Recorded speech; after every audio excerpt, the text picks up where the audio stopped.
எதிர்க்கட்சி தலைவரும் அதிமுகவினுடைய பொதுச் செயலாளருமான திரு எடப்பாடி பழனிசாமி 2026 தேர்தலுக்காக தமிழகம் முழுவதுமே மக்களை காப்போம், தமிழகத்தை மீட்போம் அப்படிங்கிற பெயர்ல சுற்றுப்பயணம் மேற்கொண்டிருக்காரு. அதனுடைய ஒரு பகுதியா திருப்போரூர் மற்றும் சோழிங்கநல்லூர் சட்டமன்ற தொகுதிக்குட்பட்ட பகுதிகளில் நேற்றைய தினம் பிரச்சாரம் மேற்கொண்டாரு.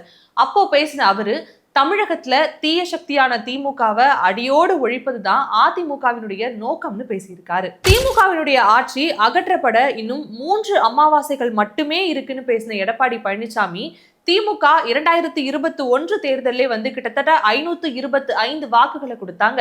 ஆனா அதிமுகவினுடைய ஆட்சி காலத்தை எடுத்துக்கிட்டோம் அப்படின்னா நாங்கள் கொடுத்த வாக்குல கிட்டத்தட்ட 90% வாக்குகளை நாங்க நிறைவேற்றி காட்டி இருக்கோம். ஆனா அப்படியே திமுக பக்கம் வந்தோம் அப்படின்னா அவர்கள் கொடுக்கப்பட்ட 100% வாக்குகள்ல வெறும் 5% வாக்குகள் மட்டும் தான் இப்போ வரைக்கும் நிறைவேற்றி இருக்காங்க அப்படின்னு சொல்லி ஒரு காட்டமான விமர்சனத்தையுமே வச்சிருக்காங்க. அது மட்டும் இல்லாம திமுக ஆட்சிக்கு வந்தா 100 நாள் வேலை திட்டத்தை 150 நாட்களாக உயர்த்துவோம்னு பேசியிருந்தாங்க. ஆனா ஒண்ணுமே அவங்க செய்யல. அதிமுகவினுடைய அழுத்தத்தின் காரணமா தான் இப்போ மத்திய அரசுமே 125 நாட்களா அந்த ஊரக வேலைவாய்ப்பு திட்டத்தை அதிகரிச்சிருக்காங்க.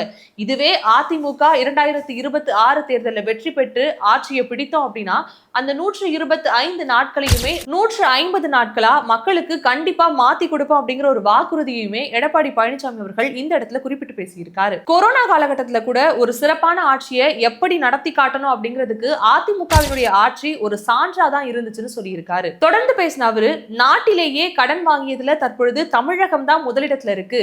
என்னையும் உங்க எல்லாரையுமே சேர்த்து கடன்காரர்களாக மாற்றியதுதான் திமுகவுடைய சாதனைன்னு சொல்லியிருக்காரு. அது மட்டும் இல்லாம தொடர்ந்து திமுக ஏற எல்லா மேடையிலுமே பல்வேறு விதமான சாதனைகள் புரிந்ததா பேசிட்டு இருக்காங்க.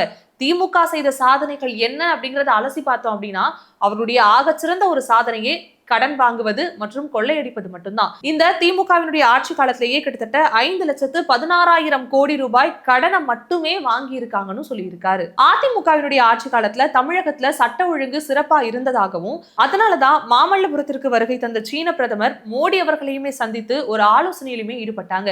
இதுவரைக்கும் அதிமுகவினுடைய ஆட்சி காலத்துல மக்களுக்கு ஏதாவது ஒரு பிரச்சனை ஏற்பட்டா அந்த களத்துல அதிமுக முதலாவது ஆளாக நின்னு மக்களுக்கு என்ன பிரச்சனை அப்படிங்கறத ரொம்ப கவனிப்போட பார்த்து தீர்த்து வச்சோம். ஆனா திமுக ஒருபோதும் அந்த வேலைகளை செய்யல அப்படின்னு சொல்லி இருக்காரு. தொடர்ந்து பேசின அவரு எதிர்கட்சிகள் மீது பல விமர்சனங்களை முன்வச்சு பேசியிருந்தார். அதிலும் தற்பொழுது குறிப்பா பார்க்கக்கூடிய ஒரு விஷயம் என்ன அப்படின்னா ஸ்டாலின் அவர்கள் எதிர்கட்சி தலைவரா இருக்கும் பொழுது ஊர் ஊராக சென்று பொதுமக்களுக்கு என்னென்ன கோரிக்கைகள் இருக்கு அப்படிங்கிறத மனுக்களா பெற்று வாங்கி வந்தாரு.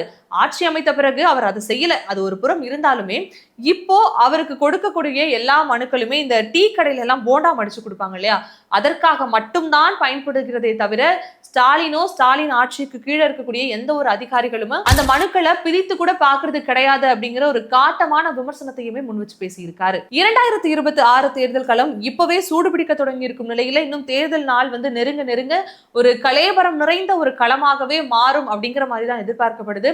அது மட்டும் இல்லாம அதிமுகவினுடைய தரப்பிலிருந்தும் சரி திமுகவினுடைய தரப்பிலிருந்தும் சரி தேர்தல் அறிவிப்புகள் என்னென்ன கொடுக்கலாம் அப்படிங்கிற ஒரு பேச்சுவார்த்தையும் போயிட்டு இருக்கு.